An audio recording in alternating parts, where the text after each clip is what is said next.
کوئی قباحت نہیں ہے اس میں۔ اسی وقت باہر کسی گاڑی کے رکنے کی آواز ابھری۔ وہ آ گئے دوبارہ، چمبیلی بولی۔ میں تیار ہو چکا تھا۔ میری پرانی والی پینٹ شرٹ اگرچہ چمبیلی نے دھو ڈالی تھی مگر وہ اب کچھ تنگ سی محسوس ہونے لگی تھی، اسی لیے میں نے حویلی والی شلوار قمیض سے پہنے رکھی اور ان دونوں کو تسلیاں دیتا ہوا باہر نکل گیا۔ تھوڑی دیر بعد میں کار میں حویلی کی جانب جا رہا تھا۔ دونوں خدمتگار وہی تھے جو کل رات شمیلہ خانم کے ہمراہ تھے۔ حویلی تک سفر خاموشی سے کٹا۔ سمدیار اور اس کے دونوں گماش تھے۔ یاور اور چھبے سے اب بھی میرا سامنا متوقع تھا مگر حیرت انگیز طور پر وہ تینوں مجھے کہیں بھی نظر نہیں آئے۔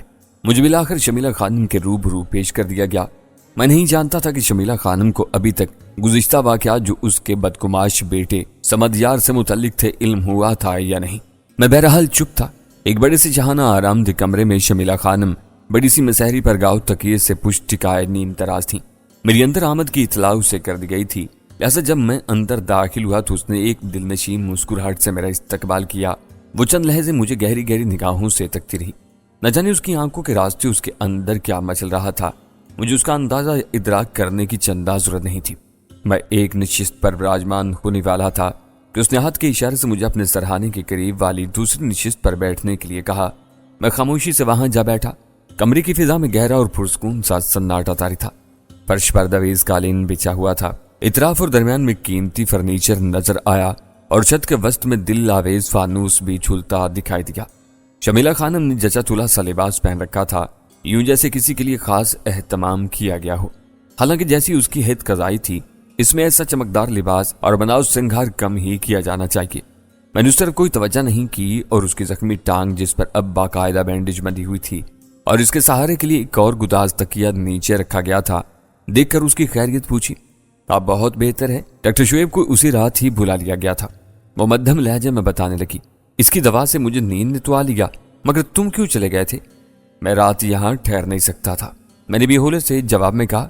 کچھ لوگ گھر پر میرا انتظار کر رہے تھے۔ ہاں میں جان چکی ہوں وہ کون لوگ ہیں، شمیلہ خانم نے کہا۔ اس بار اس کا لہجہ نرم نہیں بلکہ سپاٹ رہا۔ ظاہر ہے وہ دونوں ماں بیٹی اسی گاؤں کی رہنے والیاں ہیں، تو اب جانتی ہی ہوں گی۔ میں بھی یہ کہے بغیر نہیں رہ سکا۔ اس نے میرے ہلکے طنز کو محسوس کر لیا تھا۔ یہی وجہ تھی کہ اس کے دلکش چہرے اور کشادہ آنکھوں میں ایک روایتی قسم کی رعونت اور خار کی جھلک نمودار ہوئی تھی، مگر صرف چند ایک لمحوں کے لیے۔ اسے یاد آ گیا تھا کہ اس کے سامنے میں بیٹھا تھا۔ وہ خاموش رہی، پھر بولی۔ میں تمہارا کل رات شکریہ ادا نہیں کر سکی تھی اور تمہارا یہ احسان میں زندگی بھر نہیں بھلا سکتی، لیکن اس کے بعد درمیان میں رہ گئی کیونکہ اسی وقت ایک خادمہ نفیس سی ٹرالی دھکیلتی ہوئے اندر لے آئی۔ اس پر انواع و اقسام کی اشیاء خورنوش سجی ہوئی تھیں۔ آپ کو نہ میرا شکریہ ادا کرنے کی ضرورت تھی اور نہ ہی ان سب چیزوں کی، میں تو فقط آپ کے حکم سے یہاں چلا آیا تھا، میں نے ہولے سے کہا۔ اب اسے کیا معلوم تھا کہ میں نے اس کے حکم کی تعمیل کی تھی یا اپنے کسی مقصد کے لیے چلا آیا تھا۔ اس نے خادمہ کو ٹرالی میرے سامنے کرنے اور چائے بنانے کا کہا۔ میں بھی چپ ہو گیا۔ خادمہ نے چائے بنا کر مجھے دی اور بسکٹ کی پلیٹ بھی بڑھائی۔ میں نے شکریہ کہہ کر ایک بسکٹ اٹھا لیا۔ اس نے مدمانہ انداز سے شمیلہ خانم سے بھی کچھ لینے کا پوچھا، مگر اس نے انکار کر کے اسے چلے جانے کو کہا۔ خادمہ خاموشی سے واپس لوٹ گئی۔ میں چائے کے گھونٹ بھرنے لگا۔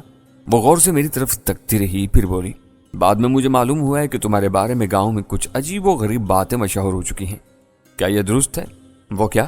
میں نے سوالیہ نظروں سے اس کی طرف دیکھا۔ اس نے نیم دراز حالت میں اپنے جسم اور لباس کو یوں ہی درست کیا اور میری طرف دیکھ کر بولی، یہی کہ تم پڑوسی ملک کے جاسوس ہو، اور یہ بھی کہ وہ تیندوا ان ماں بیٹی ہی نے کسی خاص مقصد کے لیے پال رکھا تھا جس نے کل رات ہم پر حملہ کیا تھا۔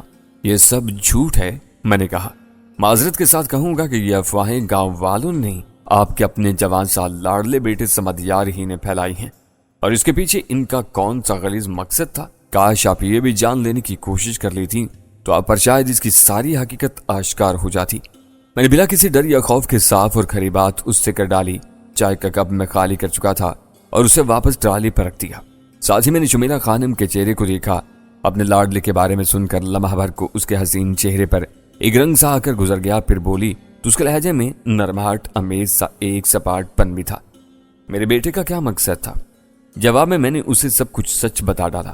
اپنے دشمنوں سے لے کر سمدیار اور اس کے دونوں گماش تو یاور اور چھبے کے اس رات موڑی میں شب خون مارنے تک سب نہایت سرعت کے ساتھ بتا ڈالا۔ میں نے دیکھا کہ یہ سب سن کر اسے یکلخت ایک چپ سی لگ گئی تھی۔ وہ کچھ سوچتی رہی، تبھی وہی ملازمہ اندر داخل ہوئی۔ اس نے کسی بڑے چودھری صاحب کی آمد کی خبر دی اور الٹے پاؤں لوٹ گئی۔ چودھری صاحب آ رہے ہیں میرے سسر، شمیلہ خانم یکدم سنبھل کر بولی۔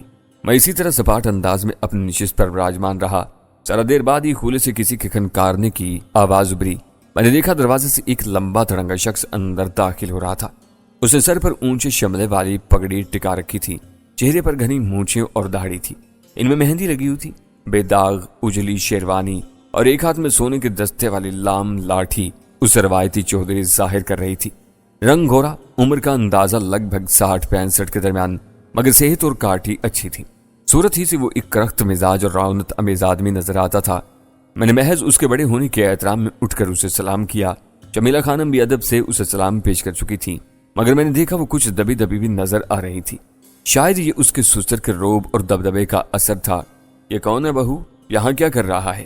چودھری نے جو بلا شبہ سمد یار کا دادا فتح خان ہی تھا، میری جانب ایک کڑوی سی نظر ڈال کر شمیلہ سے پوچھا، ابا جانی، یہ وہی شخص ہے جس نے کل رات اپنی جان پر کھیل کر ہماری جان بچائی تھی؟ شمیلہ خانم نے بتایا۔ میں کھڑا رہا کیونکہ ابھی تک وہ بھی نہیں بیٹھا تھا۔ اچھی بات ہے، ہم اس کا مشکور ہیں، لیکن بیٹی اس طرح ایک غیر مرد کا یہاں موجود ہونا بڑے گھرانوں کا چلا نہیں۔ اسے کوئی انعام شنام دے کر کل رات رخصت کر دیا ہوتا۔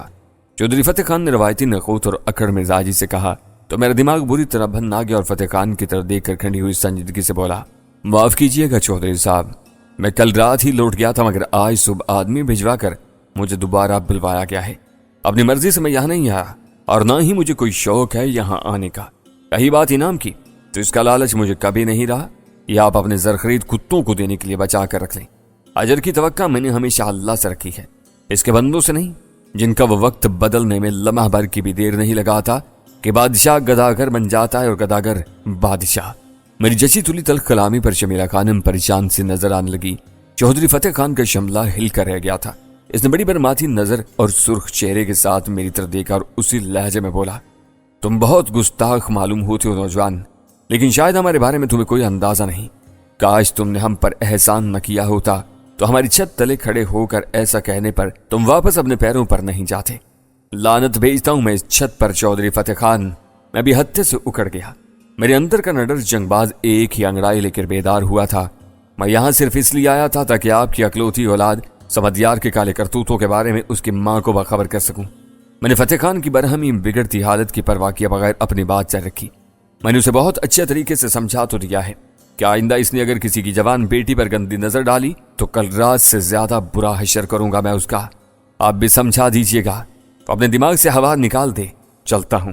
کہتے ہوئے میں لمبے لمبے ڈگ بھرتا ہوا کمرے سے نکلتا چلا گیا۔ چودھری فتح خان کو چپ کھا گئی تھی۔ میں مڑی واپس پہنچا تو غصے کے مارے بری طرح بل کھا رہا تھا۔ اماں اور چمیلی پریشان کن بے چینی کے ساتھ میری واپسی کی منتظر تھیں۔ مجھے صحیح سلامت واپس لوٹتے دیکھ کر ان کی جان میں جان آئی۔ میں نے انہیں سب بتا ڈالا کہ وہاں کیا ہوا تھا۔ چمبیلی تو میری بات سن کر خوش ہوئی تھی، جبکہ اماں کو تشویش سی کھانے لگی۔ وہ بولی، سہراب بیٹا یہ کچھ اچھا نہیں ہوا، سب اچھا ہوا ہے اماں۔ چمبیلی بدک کر اپنی ماں سے بولی، ہم آخر کب تک ان ظالموں سے ڈرتے رہیں گے؟ ان کے کالے کرتوتوں کا سب کو علم ہونا چاہیے، لیکن بیٹی اس کا کوئی فائدہ نہیں ہوگا، الٹا ہمیں ہی نقصان اٹھانا پڑے گا۔ اماں ہنوز گہری تشویش سے بولی۔ میں نے کہا، اماں آپ کسی بات کی فکر نہ کریں، میں نے انہیں اچھا سبق سکھا دیا ہے۔ اب ان کی جرت نہیں ہوگی کہ وہ یہاں کا رخ کریں، اور کریں گے بھی تو منہ کی کھائیں گے۔ اور کیا؟ اماں نے آخر سہراب کو واقعی سہراب جو بنا دیا ہے، چمبیلی شوخی سے بولی۔ اماں کو بے اختیار ہنسی آ گئی اور میں نے مصنوعی غصے سے چمبیلی کو گھورا اور ہلکی سی چٹکی میں اس کا کان پکڑ لیا۔ اب بول شرارتی چوہیا، وہ چلائی۔ اماں تو نے اسے سہراب بنا کر بڑی غلطی کر ڈالی، یہ تو میرے ہی سر ہو گیا۔ اماں ہمیں لڑتا دیکھ کر بدستور ہنستی رہی، یہاں تک کہ ایک دم اس کی بوڑھی آنکھوں میں جانے کیوں آنسو آ گئے اور وہ روایتی ماؤں کی طرح اپنا دکھ چھپائے اپنا چہرہ موڑ کر دوسرے گوشے میں چلی گئی۔ میرے دل پر گھونسا سا لگا۔ میں نے چمبیلی کا کان چھوڑ دیا۔ چمبیلی، اماں ایک دم ہنستے ہنستے غمزدہ اور اداس سی کیوں ہو جاتی ہے؟ چمبیلی نے شاید مجھ سے پہلے اس کی وجہ سمجھ لی تھی۔ آخر کو اس کی بیٹی تھی، وہ بھی مغموم نظر آنے لگی۔ بولی، ہر جوان بیٹی کے ماؤں کا ایک ہی دکھ ہوتا ہے جو ایک دم سے ان کی مسکراہٹیں چھین لیتا ہے، ان کی تھوڑی سی خوشیوں کو بھی گھن لگا دیتا ہے۔ یہ سب کہتے ہوئے چمبیلی کا چہرہ ستا ہوا تھا، ایسے میں مجھے وہ کسی مفکر کے روپ میں نظر آ رہی تھی۔ کسی نے سچ ہی تو کہا کہ حالات سے بڑھ کر کوئی استاد نہیں ہوتا۔ چمبیلی ایک ان پڑھ اور دیہاتی لڑکی تھی، لیکن جو بات اس نے کہی تھی وہ ایسی ہی تھی جیسے اس نے شہر کی کسی بڑی یونیورسٹی سے گریجویشن کی ڈگری لی ہو، لیکن اس کی یونیورسٹی تو حالات کی وہ گود تھی جس میں وہ پرورش پا رہی تھی۔ میں شاید اس کی بات کا مطلب سمجھ چکا تھا، اس لیے مجھے بھی ایک دم سے چپ لگ گئی تھی، لیکن میں نے فوراً فضا کی کدورت اور افسردگی کو دور کرنے کی ٹھانی اور بولا، اماں کو تمہاری فکر نہیں کرنی چاہیے، اب میری نظر میں تمہارے لیے ایک سے ایک اچھا رشتہ ہے، بس ایک بار ہم شہر کا قصد کریں، میں اماں کی یہ فکر بھی دور کر دوں گا انشاءاللہ۔ چنبیلی ایک دم سے شرما گئی، مگر فوراً ہی عقدہ کھلا کہ وہ ایکٹنگ کر رہی تھی۔ میں نے پھر چٹکی سے اس کے کان کی لو پکڑی، زیادہ ڈرامے نہ کر، جا اماں کو جا کر حوصلہ دے۔ وہ ہنستی ہوئی چلی گئی۔ مجھے پتا تھا چنبیلی بھی وہاں جا کر کسی کونے میں دبک کر اداس سی بیٹھ جائے گی۔ ان دونوں ماں بیٹی کو خوشیاں دینا میرے مقاصد میں شامل ہو چکا تھا۔ ساتھ ہی مجھے فوزیہ اور راحیلہ کی بھی فکر تھی۔ میرا خیال تھا کہ شمیلہ خانم سے راہ و رسم خواہ کسی بھی طریقے سے بڑھا کر اپنا مقصد حاصل کر لوں کہ وہ کم از کم اپنے لاڈلے بیٹے سمدیار کو باز رکھ سکے، نیز ہمارا بھی یہاں سے نکلنے اور شہر کوچ کر جانے کا کوئی خاطر خواہ بندوبست کر سکے، کیونکہ واپسی کے راستے میرے دیکھے بھالے نہیں تھے، جبکہ بقول چنبیلی کے یہ راستے بہت خطرناک اور دشوار گزار ہو سکتے تھے۔ وہ خود بھی انجان تھی، اماں کو بھی کوئی اندازہ نہیں تھا، کسی گائیڈ یا رہنما کا ہونا لازمی تھا، ورنہ کسی حادثے کا احتمال رہتا۔ پھر سب سے اہم بات سواری کی بھی تھی، خچر یا پھر گاڑی۔ بقول چنبیلی کے شہر تک جانے کے لیے ایک پتلی اور ناپختہ سڑک تھی جو بہت آگے جا کر پکی اور چوڑی ہوتی تھی۔ میرانپور گاؤں اور پھر ایک اور چھوٹا قصبہ آتا تھا، پھر شہر تک راستہ آسان ہوتا۔ تاہم ان سب باتوں کا علم ان لوگوں کو بخوبی ہو سکتا تھا جو گاؤں سے شہر جایا کرتے ہوں گے، لیکن چیتا چیتا لوگ جو پیسے والے تھے اور جن کے پاس اپنی گاڑیاں تھیں، یہ مدد میں شمیلہ خانم سے لے سکتا تھا، لیکن افسوس اب اس کی بھی امید نہیں رہی تھی۔ بدقسمتی یہی تھی کہ راہ و رسم استوار ہوا بھی تو دشمن گھرانے سے۔ میں رات گئے یہی سوچتا رہا، اس کے بعد جانے کب میری آنکھ لگ گئی، شاید کسی کھٹکے ہی سے میری آنکھ کھلی تھی۔ میرے چاروں طرف آگ پھیلی ہوئی تھی اور چیخوں کی آوازیں، میں دھک سے رہ گیا۔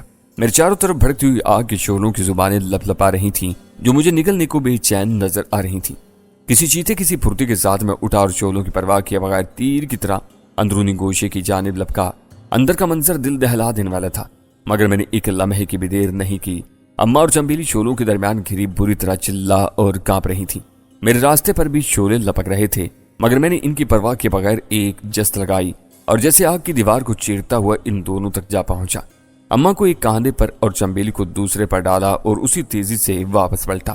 چند سیکنڈ کے اندر میں ان دونوں سمیت انگارہ بنی مڑھی سے باہر تھا۔ شعلوں نے اماں اور چنبیلی کے کپڑوں میں آگ بھڑکا دی تھی۔ میرا بھی یہی حال ہوا تھا، مگر میں نے اپنی پرواہ کیے بغیر دونوں کو کچھ دور لے جا کر زمین پر لیٹا دیا اور ان پر تیزی سے مٹی پھینکنے لگا۔ تھوڑی بہت جو آگ لگی وہ میری اس وقت کارروائی سے بجھ بھی گئی۔ انہیں تپش کے سبب زخم آ گئے تھے، جسم کے کچھ حصے جلے تھے، وہ کرا رہی تھی۔ میں نے دوبارہ اسی طرح اپنے اوپر لاد کر قریبی چشمے کی جانب دیوانہ وار دوڑنے لگا۔ پلک جھپکتے وہاں پہنچا اور دونوں کو پانی میں اتار دیا۔ ان کی حالت کچھ سنبھلی تو میں نے انہیں نکالا۔ میرے کپڑوں میں بھی آگ لگی تھی جو میں نے اتار پھینکے تھے۔ میرے توانا جسم پر صرف جان گیا تھا۔ ان دونوں کا پہلا سوال میرے متعلق ہی تھا کہ میں تو ٹھیک ہوں۔ ہاں، میں بالکل ٹھیک تھا۔ اس افراتفری میں مجھے یہ سوچنے کا خیال اور نہ احساس رہا کیا آگ نے مجھے ایک ذرا بھی نقصان نہیں پہنچایا تھا؟ یہ کیسے ہو سکتا تھا؟ کیا یہ اس جادوئی بوٹی کا کرشمہ تھا؟ یہ ایک بڑی اور چونکا دینے والی بات تھی، لیکن نہیں، مجھے آگ اور شعلوں کا احساس ہوا تھا، مگر صرف احساس۔ گویا میری بلا کی پھرتی اور بجلی کسی حرکت پذیری آگ اور تپتے شعلوں سے بچا گئی تھی، ورنہ میرا جسم بھی جل گیا ہوتا۔ میں نے اماں اور چنبیلی کو وہیں بیٹھے رہنے کا کہا اور دوبارہ دوڑتا وہ مڑھی تک پہنچا۔ وہ ہنوز دھڑا دھڑ جل رہی تھی، آگ تیزی سے اسے کسی اژدہے کی طرح نکل رہی تھی۔ میں آہستہ آہستہ آگے بڑھا اور اپنا ایک ہاتھ آگ میں ڈالا، یہ دیکھنے کے لیے کہ یہ مجھ پر کتنا اثر کرتی ہے۔ ذرا دیر آگ پر رکھنے سے ہاتھ میں جلن کا احساس ابھرا اور میں نے فوراً ہاتھ ہٹا لیا۔ بے شک آگ مجھ پر اثر کر رہی تھی، لیکن اس وقت جب میں ٹھہرا رہتا، گردش کرتے ہوئے آگ کے شعلے تپش ضرور دیتے مگر نقصان نہیں۔ اپنی اس ایک اور صلاحیت کا علم ہوتے ہی میرے اندر مسرت سی جاگی۔ اس کے بعد قدرتی چشمے کے قریب جا پہنچا۔ وہاں اماں اور چنبیلی بیٹھی کھاپ رہی تھیں۔ آگ کی گرمی اور تپش سے وہ ابھی تک بے حال سی ہو رہی تھیں۔ میں نے باری باری اپنے دونوں ہاتھوں کی اوک میں پانی بھر کر پلایا۔ تم کیا کرنے گئے تھے؟ چنبیلی نے پوچھا۔ بس یوں ہی، لیکن یہ آگ کیسے لگی؟ کیا کوئی جلتی مشل یا لالٹین کا شاخسانہ تھا؟ میں نے جیسے خود سے سوال کیا۔ نہیں، ایسا کچھ نہیں تھا، اماں نے جواب دیا۔ تو پھر یہ ضرور سمجھ یار اور اس کے گماشتوں کی حرکت ہو سکتی ہے، میں نے قہر آلود لہجے میں دانت پیستے ہوئے کہا۔ پھر یہی وہ وقت تھا جب اچانک مجھے قریبی کسی گاڑی کے انجن کے اسٹارٹ ہونے کی آواز سنائی دی۔ پل کے پل میرے اندر سناٹے اترے اور جیسے میرے رگے پے میں بجلیاں سی دوڑ گئیں۔